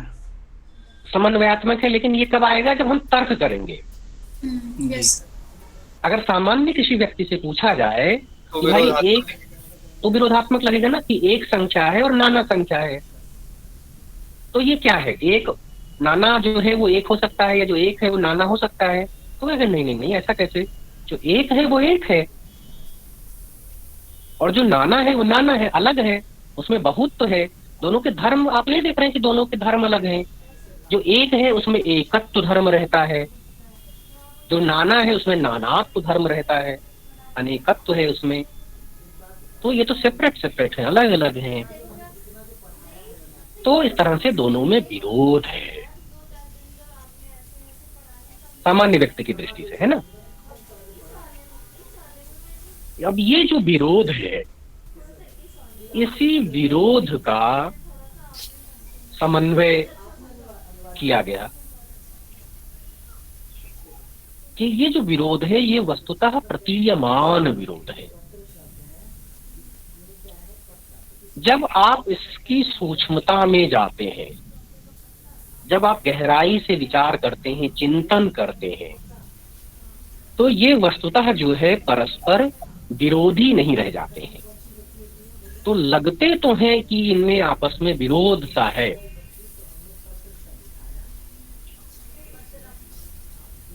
लेकिन इनका ये विरोध क्या है, ये स्थूल है। जागतिक दृष्टि से अगर आप देखेंगे, व्यवहार की दृष्टि से आप देखेंगे, तो भेद लगेगा आपको, ये सब भिन्न भिन्न है, इनमें भेद है, पृथक हैं ये दोनों। लेकिन तार्किक दृष्टि से जब आप चिंतन करेंगे, वस्तुतः जो है, जब आप दार्शनिक दृष्टि से, तो बाह्य इंद्रिय को छोड़कर, वो जो दर्शन था उस प्राइमरी मीनिंग को छोड़कर, जब आप एक्सटेंडेड मीनिंग में यानी दर्शन, जब आप अंतरिंद्रिय दर्शन की ओर जाएंगे, आंतरिक दर्शन जिसको आप कहेंगे, तो इन विरोधों का समन्वय हो जाएगा। सर ये और रामानुज की दृष्टि बता रहे हैं सर, एक सामान्य सी हाँ, तब तो समन्वय तो उनके यहाँ भी है ना। अच्छा अच्छा, बस समन्वय कहाँ हो रहा है, किस प्रकार से होगा, इसमें भेद आ जाएगा शंकर के यहाँ और रामानुज के यहाँ। अच्छा ठीक है, वहाँ वो सिंगल एंटिटी को लेकर चलेंगे। समन्वय जो ये सिद्धांत बता रहे हैं, ये सार्वभौमिक सिद्धांत है, ये आप कह रहे हैं। हाँ, एक और नाना जो है, जो जितने भी वेदांत के चिंतक हैं, क्योंकि यहाँ पर भी तो जो है ना, आपको एक सत्ता की तरफ जा रहे हैं, तो वे जो है विरोध का समन्वय करेंगे। जितने भी ब्रह्म सूत्र के भाष्यकार हैं, जब तत्व समन्वय का वो भाष्य लिखेंगे, तो जाहिर है कि सभी लोग समन्वय करेंगे। तो अब वो समन्वय किस प्रकार से, किस सत्ता में करेंगे, उसकी दृष्टि सबकी अलग अलग है। हाँ। लेकिन सभी लोग इसी विरोध का समन्वय करेंगे जी। तो रामानुज जो इसका समन्वय करते हैं, एकत्व और नानात्व के परस्पर प्रतीयमान विरोधों का समन्वय करके वो एक नया सिद्धांत देते हैं, जिस सिद्धांत का नाम वो विशिष्टाद्वैत रखते हैं। नानात्व यानी द्वैत और एकत्व यानी अद्वैत। ठीक है, इनको इन दोनों पदों से भी कह सकते हैं। नानात्व पद जो है वो द्वैत उसका वाचक है, द्वैत नानात्व को रिप्रेजेंट करता है, और जो अद्वैत है वो एकत्व को रिप्रेजेंट करता है। तो अद्वैत का अर्थ हुआ एकत्व, द्वैत का अर्थ हुआ नानात्व। तो रामानुज इस एकत्व और नानात्व के परस्पर विरोध का समन्वय करके एक नया सिद्धांत स्थापित करते हैं, जिसको वो विशिष्टाद्वैत कहते हैं। विशिष्टाद्वैत का शाब्दिक जो अर्थ है वह है द्वैत विशिष्ट एकत्व। द्वैत विशिष्ट, द्वैत विशिष्ट एकत्व।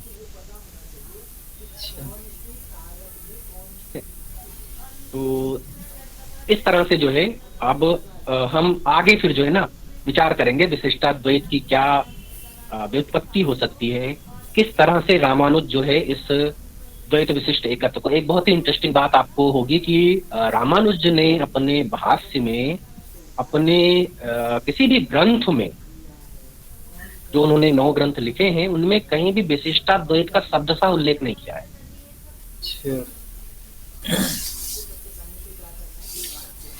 इसका जो विशिष्टाद्वैत प्रकार से नाम है या उसका जो छापन किया गया है, ये बाद में जो उसकी व्याख्याएं लिखी गई हैं, उनमें आता है ये। तो फिर जो है आज काफी समय हो गया है, अगली कक्षा में फिर हम विशिष्टाद्वैत, इसका क्या अभिप्रेत अर्थ है रामानुज के अनुसार परंपरा में, और उनकी कतिपय दार्शनिक मान्यताएं क्या हैं, उनकी तत्व मीमांसा क्या है, प्रमाण मीमांसा क्या है, आचार मीमांसा क्या है, संक्षेप में हम एक और कक्षा में उसको समझेंगे, फिर जो है ना ग्रंथ का आरंभ करेंगे। सर एक प्रश्न और पूछ सकते? हाँ बिल्कुल, निश्चित रूप से। सर और भी जो संप्रदाय हैं तो वो भी ये भेद अभेद समन्वय कर रहे हैं? जैसे अगर द्वैत ले लें तो मतलब अद्वैत और विशिष्टाद्वैत में तो दिख रहा है, द्वैत संप्रदाय को भी कहेंगे कि वो भी समन्वय कर रहे हैं भेद और अभेद में, या सभी कह रहे हैं, सभी कर रहे हैं, ऐसा कह सकते हैं? नहीं, उनमें जो समन्वय करने का है, जैसे जब आप तो मध्य पढ़ भी रहे हैं ना, मध्य का आपने देखा होगा। हाँ हाँ सर। तो उनके यहाँ क्या आइडिया है, क्योंकि मैंने मध्य का भाष्य पढ़ा नहीं है। अच्छा सर, अभी मैंने वो मतलब उस पर पढ़ना है मुझे, इसलिए मैं सोच रहा था कि अच्छा तो फिर ना मैं भी आपके साथ पढ़कर, क्योंकि जो सेकेंडरी सोर्सेस से मुझे उनका आइडिया है वो है मध्य का। रामानुज और शंकर का क्या है, प्राइमरी टेक्स्ट से उनका आइडिया है। तो उनको तो मैं बता सकता हूँ कि हाँ उनके है, ऐसा है।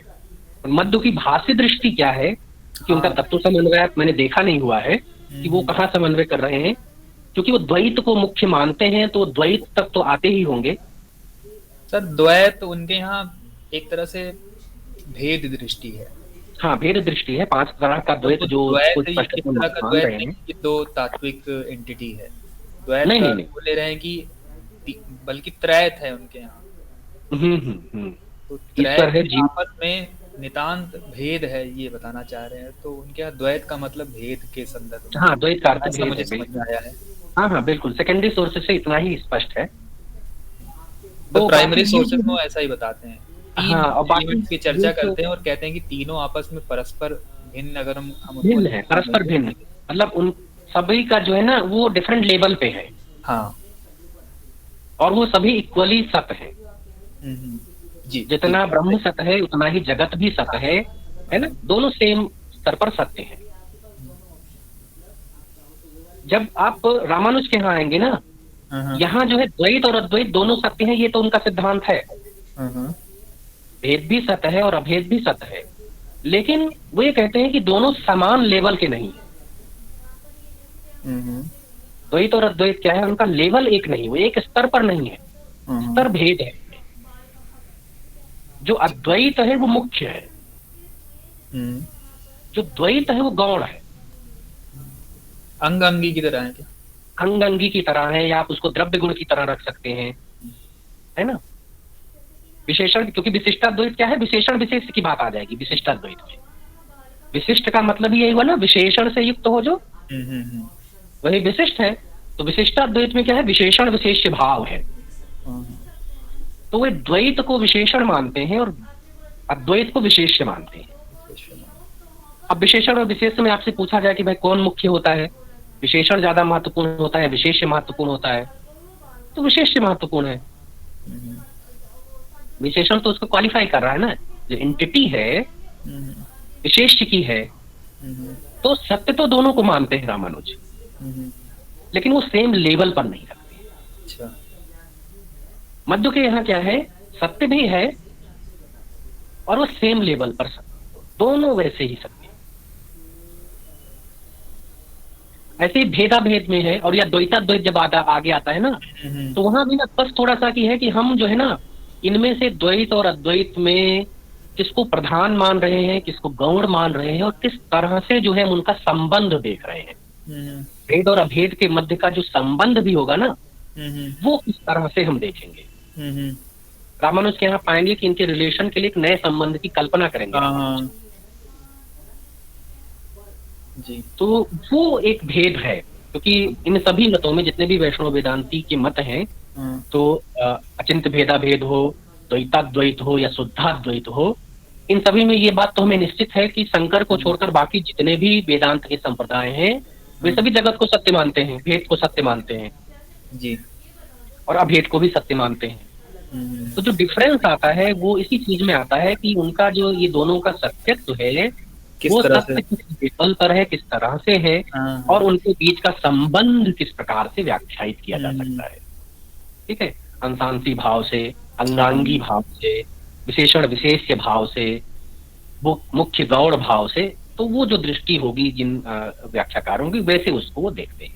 तो रामानुज की जो अपनी दृष्टि है वो विशिष्टाद्वैत की दृष्टि है, द्वैत विशिष्ट एकत्व की दृष्टि है। तो मध्य को भी हम निश्चित रूप से पढ़ेंगे, और आपका तो काम भी है, वो मुझे पढ़ना भी है। तो जैसे हम लोग पढ़ रहे हैं, तो जो अभी आपने बताया, ऐसा ही मंतव्य मेरा भी पहले था मध्व के विषय में, कि वो दो तरीके की जो सत्ताएं हैं, मतलब उनको इक्वली सत मान रहे हैं, ऐसा मैंने पढ़ा था। लेकिन भाष्यों को पढ़ रहा हूँ तो ऐसा नहीं लग रहा है, बहुत ही ज्यादा हद तक वो विशिष्टाद्वैत के जैसा ही हो जा रहा है। अब तो मुझे उसमें जो सूक्ष्म अंतर है वो करने में बड़ी कठिनाई हो रही है। अच्छा। वो ये मतलब ये स्टेटमेंट कट जा रहा है मध्व के भाष्यों में कि दोनों एक ही लेवल के सत्य हैं।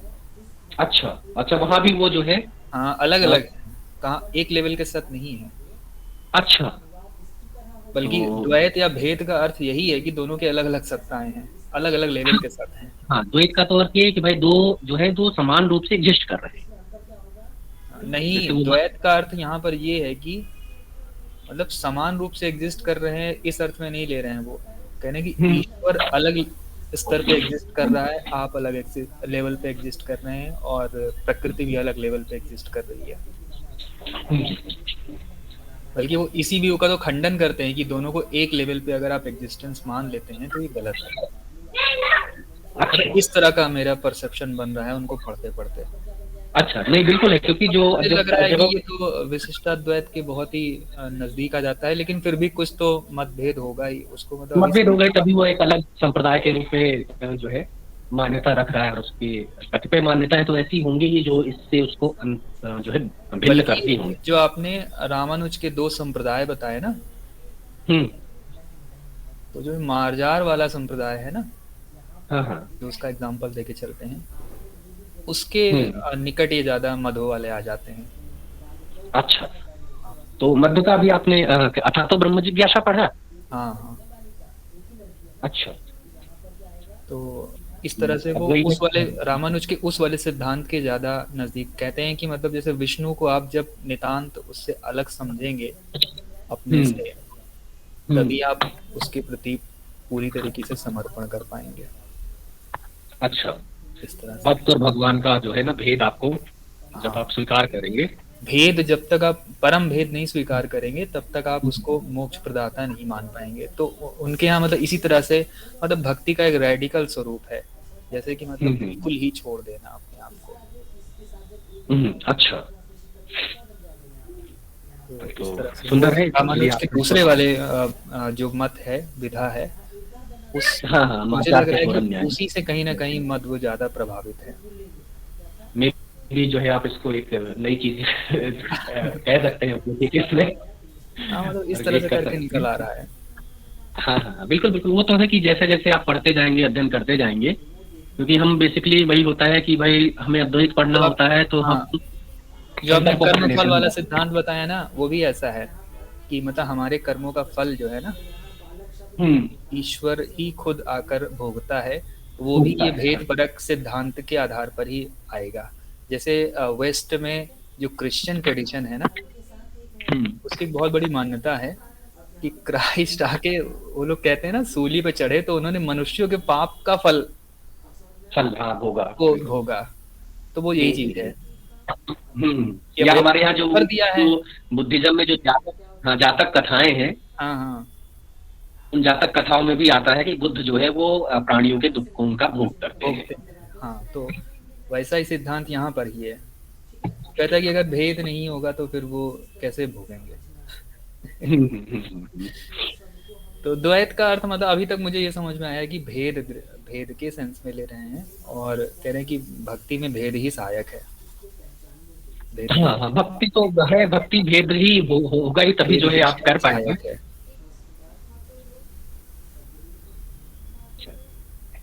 सुंदर, तो मैं वो वाला सूत्र पढ़ूंगा। तो अभी और भी थोड़ा सा शोध करना है, पर आज मतलब अच्छा लगा, बहुत अच्छा आपने बताया। तो है।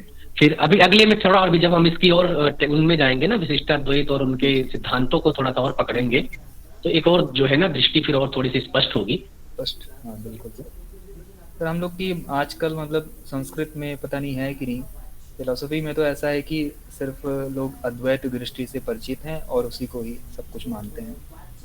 नहीं, यहाँ भी वैसे है। कोई विशिष्ट अद्वैत को तो पढ़ता ही नहीं है, कम पढ़ते हैं, बहुत कम, बहुत ही कम। तो ये मतलब ये विभिन्न जो है जो दृष्टि है। विश्वविद्यालय मतलब संस्कृत अध्ययन की भी जो परंपरा है, उनके जो विश्वविद्यालय और वो है ना, वहाँ भी जो है ना अद्वैत हर जगह जो है ना वो मुख्य रूप से ही उसको पढ़ाया जाता है, उसके टेक्स्ट बहुत सारे पढ़ाए जाते हैं।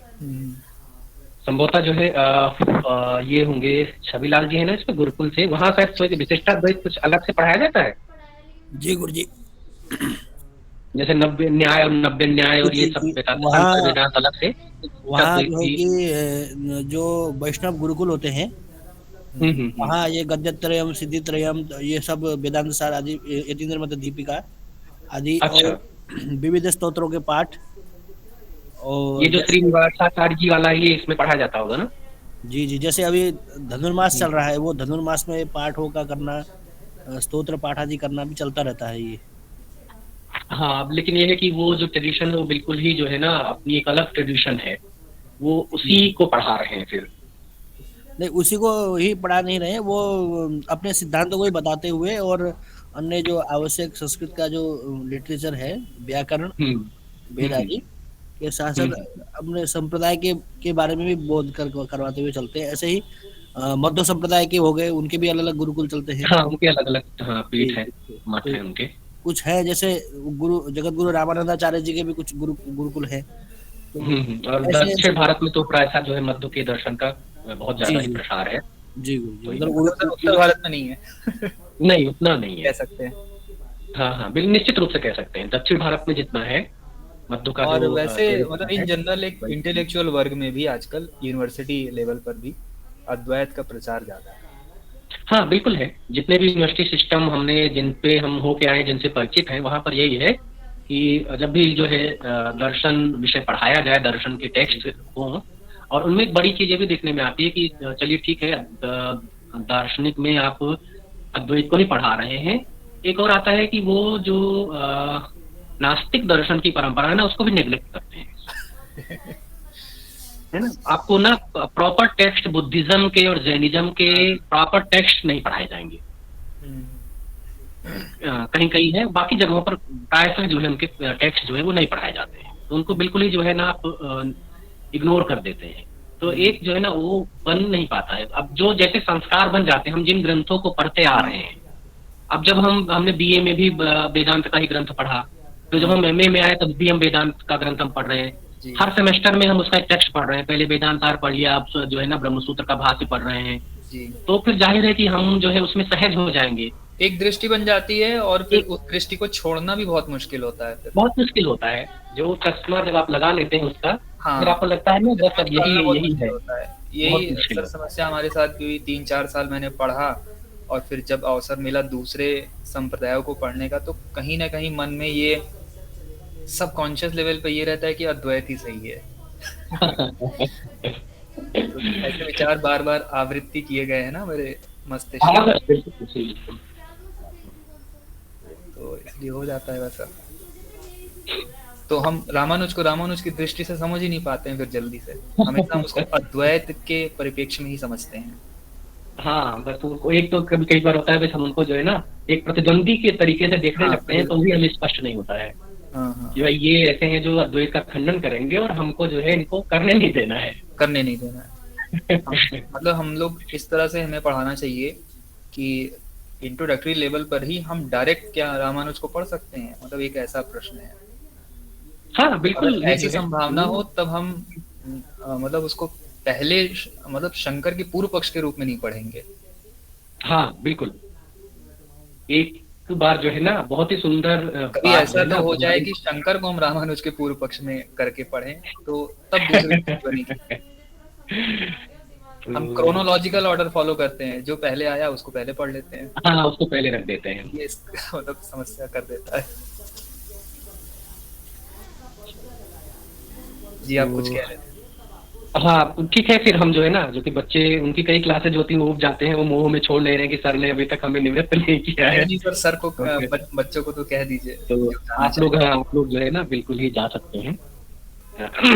जो भी विषय की बात होगी मैं निश्चित रूप से आपको कक्षा में बताऊंगा, संशय ना करें।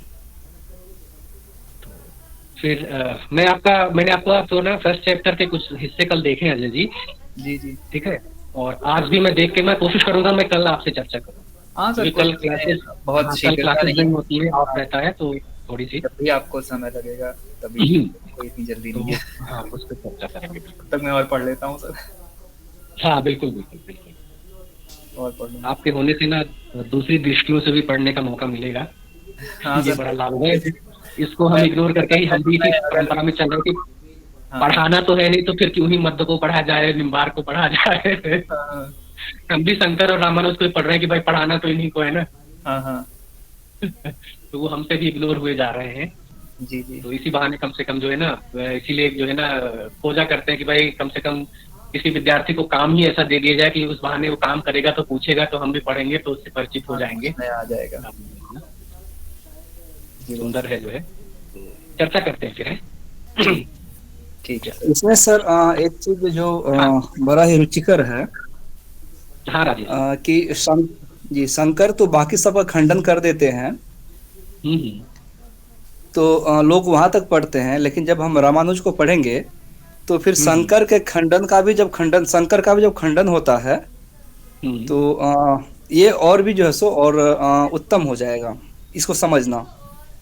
हाँ, ये आपके पास पैरेलली दो व्यू होंगे जी, ठीक है ना, दो चल रहे होंगे। तो अभी तो हम है कि भाई शंकर सबका खंडन कर रहे हैं, तो हमको अद्वैत हो रहा है। फिर ये अभी हम इससे परिचित नहीं ना कि अद्वैत का खंडन कैसे किया जा सकता है।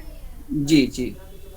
तो उससे जो है जब परिचित होंगे तो निश्चित रूप से बात है कि हमें जो है ना एक अच्छा सुंदर व्यू जो है। राजेश जी ने जो कहा वो मतलब एक ट्रेडिशन अच्छी है कि हम क्रिटिसिज्म करें, फिर काउंटर क्रिटिसिज्म करें, उस चीज का वो कैसे जवाब देंगे, तो ये एक सिलसिला बढ़ जाता है। हाँ बिल्कुल, और ये इसी से जो है ना शास्त्र का विकास होता है। इसी से विकास भी हो जाता है। और सर इसमें मुझे एक और चीज जो लग रहा साथ में कि कई बार क्या होता है कि जैसे शंकराचार्य तो जैसे कि जब हम CD शर्मा को देखते हैं तो वो भी स्टार्ट करते हैं भगवान श्री शंकराचार्य, सेंटेंस से शुरू करते हैं।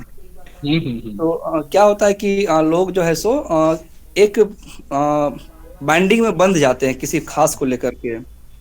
लेकिन जब उसके काउंटर को पढ़ते हैं तो इससे पर्सनालिटी डेवलपमेंट में बहुत फायदा होता है कि अच्छा कोई है जो शंकराचार्य को भी खंडन कर रहे हैं, तो मैं भी इसको और गहराई में चिंतन करूं। जब वही है कि आपने ना जब श्रद्धा का चश्मा उतार दिया ना, तब ये बात आप आती है। जी, मैं वही कहना चाह रहा हूँ कि दर्शन को दर्शन की दृष्टि से पढ़ना, ये दर्शन को दर्शन की दृष्टि से जब आप देखेंगे जी, तब तो ये बात आपको स्पष्ट होगी। नहीं तो फिर वही होता है ना, फिर ना कई बार तो जो है इतने दृढ़ आग्रही लोग मिल जाते हैं, कई बार ना कक्षा में भी हो जाता है ना कि वो बिल्कुल ही सुनने को तैयार ही नहीं होते हैं। जैसे ये परंपरा चल पड़ी है ना कि भाई अगर आप अभी मोदी जी के खिलाफ, मोदी जी की पॉलिसी की कुछ को क्रिटिसाइज कर दो तो वो सब एक ही तरीके से आपको धमकाएंगे जी, आप भारत के खिलाफ हैं। तो वो ना कभी कभी ना क्लासेस में भी हो जाता है। हम लोग जो कल्चर का पेपर पढ़ाते थे तो उसमें ना ऐसी बहुत सी बातें जो है आती हैं और हम एक जो है समन्वय की दृष्टि रखने की कोशिश करते हैं ना, तो बच्चे अड़ जाते हैं क्योंकि वो विभिन्न परंपराओं से आ रहे हैं। कोई आर्य समाज से आ रहा है, कोई धुरातन जो है ना वैष्णव संप्रदाय से आ रहा है ना, तो उनकी अपनी है, वो रिजिड है बिल्कुल। तो वो ना जो है अपने आगे किसी को सुनना नहीं चाहते, मतलब दूसरा मत तो उनके हिसाब से ना ये तो बिल्कुल ही बकवास सिरे से खारिज करने वाला है। हालांकि आर्य समाज से सीखने की बात यह है कि किस तरह से दयानंद सरस्वती जी ने खंडन किया है, तो मतलब कि रीजनिंग को हमें बढ़ाना है, लेकिन वहां पर भी लोग जाकर के रीजनिंग को बंद करना शुरू कर देते हैं। बिमली सर से जब बात करूं तो बिमली सर तो रहे हैं ना गुरुकुल में, आर्य समाज के हैं।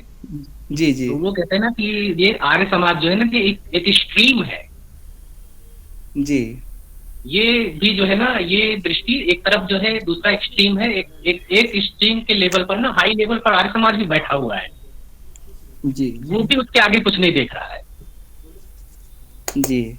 दयानंद से आगे वो नहीं बढ़ना चाहता है। ये सर थोड़ा सा हम गहराई में देखें ना तो ये इंस्टीट्यूशनल इशू हो जाता है। कोई भी इंस्टीट्यूशन में जो उसके थिंकर्स होते हैं उनके नहीं रहने के बाद में ये प्रॉब्लम आ जाता है। ये सर्वव्यापी समस्या है, ये इंस्टीट्यूशनल समस्या है, प्रॉब्लम है। अभी तो आप देखें कि बुद्ध के ना रहने पर क्या जो है ना कितने वाद उनके यहाँ प्रचलित हुए। जी जी। तो वो जो है ना मूल रूप में जो सिद्धांत है वही जब एक परंपरा, एक सशक्त परंपरा नहीं रह जाती है तो फिर वो इतने अवान्तर भागों में, जैसे आप देखें कि शैवों के यहाँ कापालिक भी आ जाते हैं, कालामुख भी आ जाते हैं, जी, पाशुपत भी है, शैविज्म भी है, शैव मूल शैव है, वीर शैव, लिंगायत अब दक्षिण भारत में चले जाए तो कुछ दूसरा ही डिफरेंट नेचर ले लेता है। इसमें सर एक बड़ा ही मैं अन्यथा संदर्भ लाऊंगा कि रसेल जो थे, बर्टरांड रसेल, वो हमेशा अपने सिद्धांत को बनाते थे, कुछ समय बाद फिर उसको खंडन करके कुछ नया ला दिया करते थे। अच्छा।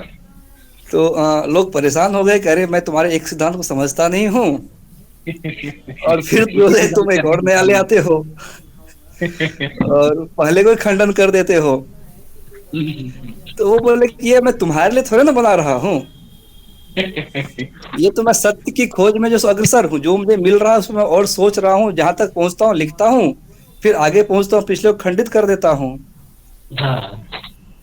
तो उन्होंने तो बहुत सारे अपने ही मतों का बहुत बार किया। विटगेनस्टाइन ने एक बार किया है, उन्होंने ट्रैक्टेटस को एक बार बाद में जाकर के जो है सो अपना खंडन किया। लेकिन ये चीज जो है सो थिंकिंग में होना चाहिए, स्वाभाविक होना चाहिए। बिल्कुल बिल्कुल, क्योंकि कोई भी एक दृष्टि जो है ना वो एकांतिक तक नहीं हो सकती, वो फिर तो हम रोक देते हैं फिर उसको वहां पे। जी जी। तो चिंतन करते करते ही चाहे जिस प्रकार का ही डेवलपमेंट हो, साइंटिफिक डेवलपमेंट हो, कल्चरल डेवलपमेंट हो, हर जगह डेवलपमेंट है, परिवर्तन जो है वो हर जगह वही शाश्वत है। जी जी। वो दृष्टिकोण रखना चाहिए, विशेषता शोध में तो रखना ही चाहिए। जी सर, जैसे हमने ये जो आपने एक बात बताई और इसको मैंने अपनी थीसिस में भी लिखा है, तो इसी बात को मैंने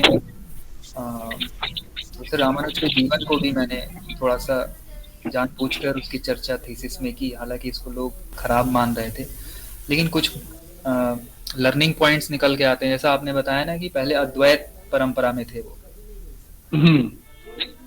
हाँ, रामानुज ट्रेडिशन में होते हुए उन्होंने उसका खंडन किया है। तो ये एक चैलेंजिंग विषय है, बहुत ही ज्यादा।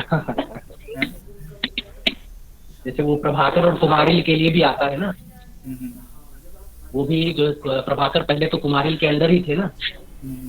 तो ये भी उनको बताता है कि उनको मतांतर से कोई मतलब नहीं है, उनको जहां लगेगा कि ये सत्य है तो उस पे वो स्विच कर देंगे। तो ऐसा स्विचिंग तो रामानुजाचार्य ने भी किया। हाँ, ऐसा जो है कोई ऐसा व्यक्तित्व ही कर सकता है जो चीजों को सही ढंग से समझ जाए। हमारे यहाँ तो स्विचिंग की प्रॉब्लम है, हमारी तो लिमिटेशन है।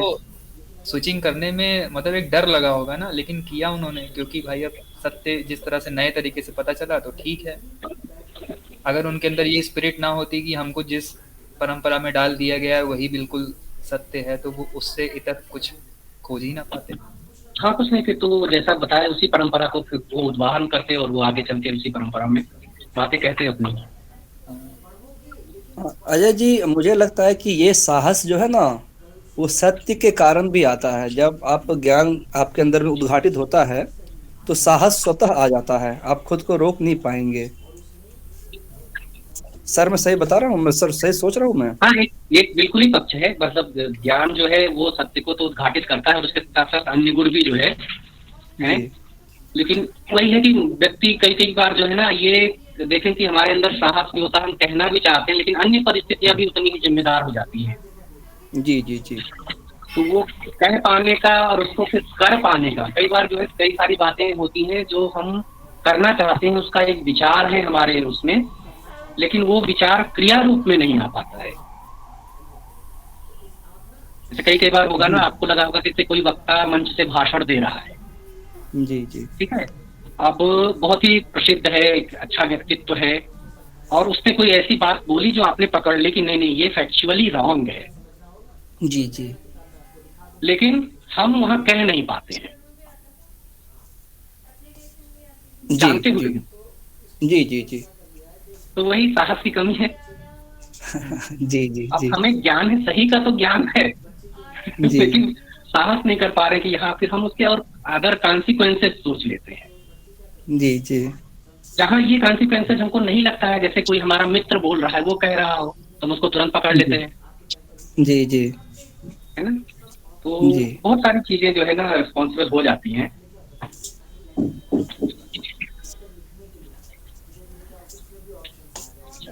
अब थोड़ी सी आप लोग जो है ना विश्रांति दें, मेरी बिटिया जो है बहुत सुबह से कर चुकी है। जी जी जरूर बार बार आई, मुझे इसको बार बार कहा बेटा तुम उससे खेलो, इससे खेलो, उससे खेलो। तो फिर जो है अगले उसमें से चर्चा करेंगे। जी जी जी जी थैंक यू सर। आप सभी लोग स्वस्थ रहें, प्रसन्न रहें, प्रणाम। खुश, सभी लोग प्रसन्न।